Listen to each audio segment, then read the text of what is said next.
Sup, Bajolniers? What you guys doing? Anybody know? Like that? Oh, this is a shit show. Oh my god, what the fuck is going on in there?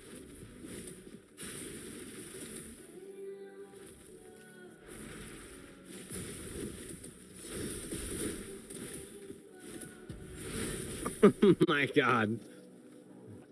So bad wins. Greetings and salutations, Gamers Global. What is up? My name is Yong Jonsa, and I am yet another noob YouTube content creator that got so addicted to a game that I decided to start making content about it. So, what is Vaultbreakers? Vaultbreakers is a game that is still in early development, being made by a company called Beta Dwarf, who is located in Denmark. For those of you who aren't familiar with Beta Dwarf, they previously made games such as Forest Showdown, and Minion Masters. Vaultbreakers combines the elements of ARPG, MOBA, Battle Royale, and Extraction Looter to create an absolute banger of an experience, man. The enjoyment levels of this game is absolutely astronomical. It's off the charts, man. I played it during the playtest, and then the playtest ended, and ever since then, I've been like a drug addict who can't find drugs. I've been suffering. I've been absolutely obsessed with this game, and my suffering and obsession has reached such a point that I am now making content about this game, even though I don't want to be a content creator.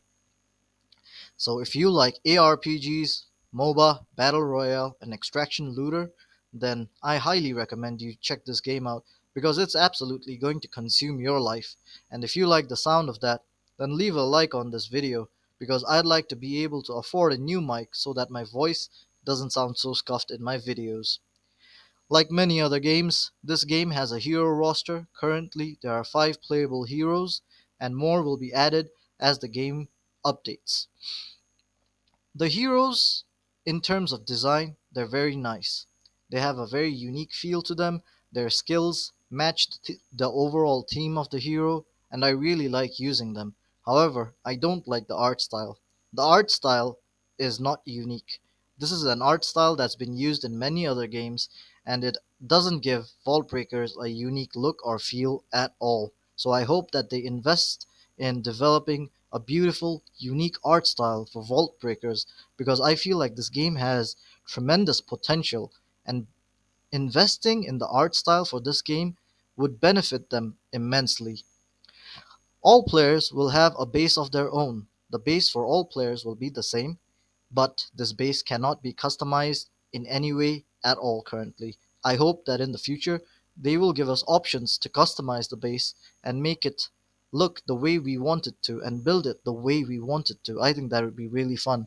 But currently there's no base customization options at all. Our base is populated by a variety of NPCs. All of these NPCs have a unique purpose and all of them give us quests. These quests are very fun to complete. I had a lot of fun doing them, and to be frank, I enjoyed them more than the PvP. But to be honest, I was avoiding PvP like the plague. I wanted to progress as much as I could during the playtest, so I was just like avoiding PvP like it was the plague, man. Like if I saw a player, I was running in the opposite direction. I wasn't going to take that fight. I just wanted to progress, and I had a lot of fun doing those quests. I don't even know why I had so much fun doing those quests, but they were immensely fun.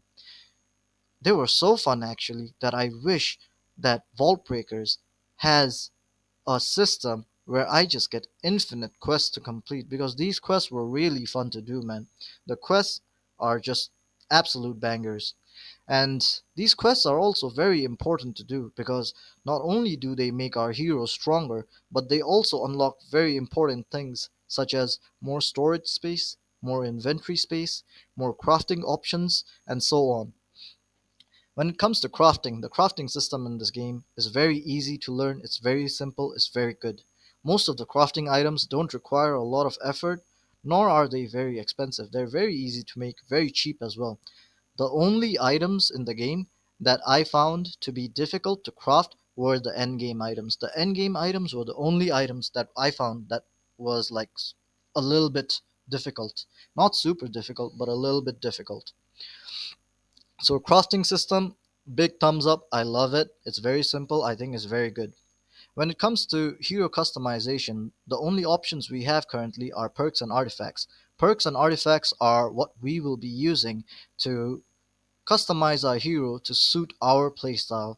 Currently, it's only limited to these perks and artifacts, but according to the developers, we will get more options to customize our hero's playstyle to suit our needs. So that's very good. So, most wise players would probably prepare for a match before they jump into it. Unless you're a noob and want to get absolutely stomped, then feel free to just jump in. But otherwise, prepare yourself with the required gear and items to help you out to achieve the objective you are looking to achieve. Do not go into the match without preparation. I don't think that's a good idea. For example, if you're looking to do a boss, then maybe take some boss gear with you. Take some potions and wards with you. All of these preparations will really help you out. And make sure to keep your valuable items in your storage because everything that's in your inventory is up for grabs. Like if you die in a match, then all the gear that you have equipped on you and all the gear in your inventory will be gone, and all the crafting materials that you have in your inventory will be only gone 50%. So you'll get to keep 50% of them, but the rest will be gone. So before you jump into a match, make sure that you put your valuables in your storage. Like many other games, this game also has a gear rarity system. Currently, it's classified into 5 types. These 5 types are white, green, blue, purple, and gold. White is the easiest gear to find and craft, and gold is the hardest gear to find and craft. So once you've prepared for a match, it's time to search for a match. To search for a match, just click on the teleport button at the bottom right of the screen, and the game will put you in a queue that's 1 minute long. Your queue will never be longer than 1 minute. During this 1 minute, the game will attempt to find players for you to play against. In the event that you are playing during degenerate hours and there isn't enough player population, then the empty slots will be filled with bots. Each match will have a maximum of 10 players. So make sure that you do not play in degenerate hours if you don't want to play against bots. But frankly, I played against some bots and they weren't unfun to play with. They were very fun to play against as well. So I didn't mind facing against bots, even though I faced very few of them because I never had trouble finding other players to play against. When you search for a match, you can search as a solo player or in a party. Currently, the party queue is restricted to duos only, but in the future, we will have options for a trio party as well. So currently, party players and solo players are thrown into the same queue. So you will be meeting party players in your matches as well as a solo player. But in the future, the queues will be separated for party and solo. So solo players will never meet party players in the future. The world of Vaultbreakers looks very, very beautiful. I really love the world design. If we look at the world map, I absolutely love this world map. It is amazing. It's so beautiful. I'm like speechless. I absolutely love it. And currently there are 5 areas in the world map, out of which only 2 are playable. These 2 playable areas are Wolfswood and Artifacts Refinery. Wolfswood is the starting zone. This is where we will be spending most of our time. And even though we unlock Artifacts Refinery as we progress through the game has a beautiful system where older areas don't become unnecessary. Even though we progress through the game, it still becomes necessary for us to visit these old areas such as Wolfswood again and again. So we still meet players in them. There is never a time in the game where it feels like I no longer need to go to these old areas anymore. And I really like that fact because otherwise the game will start feeling like, there's no population in the starting areas. So that's good. And another thing to remember is even though we unlock new areas as we progress through the game, we can still choose the old areas when we search for a match. So when we search for a match, we select the map that we want to play in and we just jump in. When it comes to movement, our movement controls, we move our character with WASD and move our camera with the mouse. Simple. Same as in many other games. But what I would like to mention is that the movement in this game feels so fluid, man. I love how fluid the movement feels. Even though it's in early development, I absolutely love how the movement feels in this game. Like, look at the screen right now and look at the characters move. They don't look stiff at all. And the best part is, they're not even done. They're still updating this stuff and they're still working on it.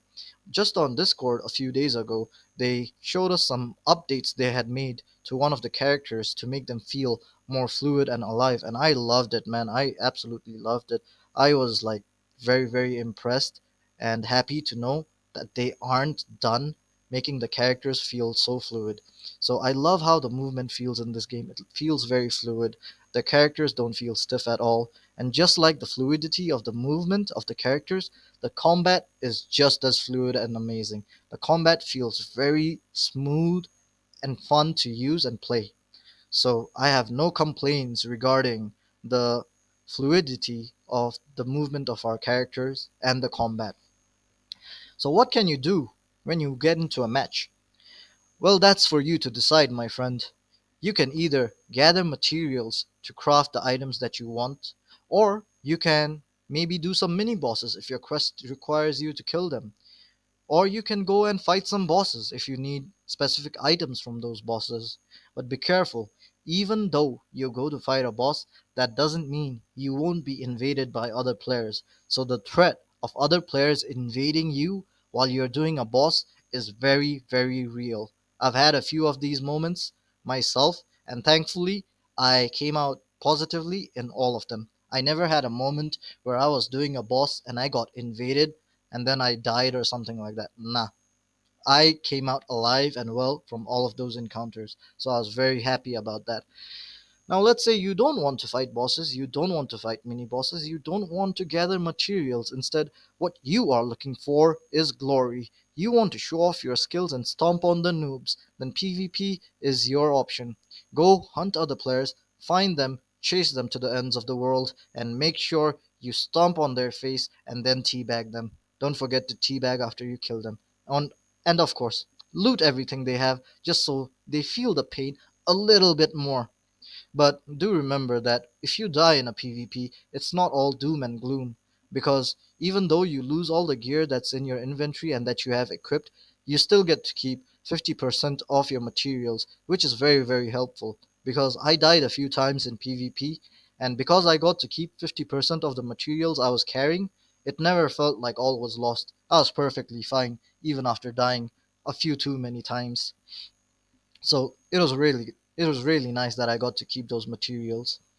Now, if you like stomping on noobs and you have noob friends you stomp on all the time in your video games, then comment in the comment section below and let me know which game you stomp noobs on the most. So when can you extract in this game? Well, every match is 15 minutes long, and in the first 5 minutes you cannot extract at all, but after that you can extract at any time you want. There are various extraction points in the map. If you look on your screen, I have highlighted these points right now on this map for the artifact refinery. Every match will have a number of extraction points, and the extraction points currently feels like it's just the right amount. It doesn't feel like it's too scarce, it doesn't feel like it's too much. It feels like it's the right amount. There are three types of extraction points in this game. The first is the solo extraction. From this extraction point, only a single player can extract. No one else, only a single player. The second kind of extraction is group extraction. In group extraction, multiple players can extract at once, including friends and foes. So, if you are trying to extract and it's a group extraction, you can hide in the bush if someone is already in that extraction and wait for the last second and then jump into the extraction so that you can extract without having to fight the enemy in that extraction point. And the third extraction is probably the hardest kind of extraction because you actually need an item to activate this extraction point. These extraction points aren't marked on the map at all, so you have to find the spots to know where you can activate these extraction points, and then by using an item, you can activate it and then extract. So, now if Vaultbreakers seems like your cup of tea, then you can head over to their website. Link is in the description box below, and you can sign up for the playtest. The next playtest is on April 9th, and I'm really, really looking forward to it. So, if you have friends, family, acquaintance, lovers that you think would be interested in playing Vault Breakers with you, or if you have people you would like convinced to play Vault Breakers with you, then share this video with them, and just maybe they will be playing Vault Breakers with you on April 9th. Before I end this video, I would like to thank a few people without whom this video wouldn't have been possible. I didn't expect to become a content creator, so I didn't have any footage from my playtest. So I had to request other people for their footage so that I could make videos for my YouTube channel. I would like to thank Nazori, YouTube, T-Ban So Bad Strange, and Jadmanthrat.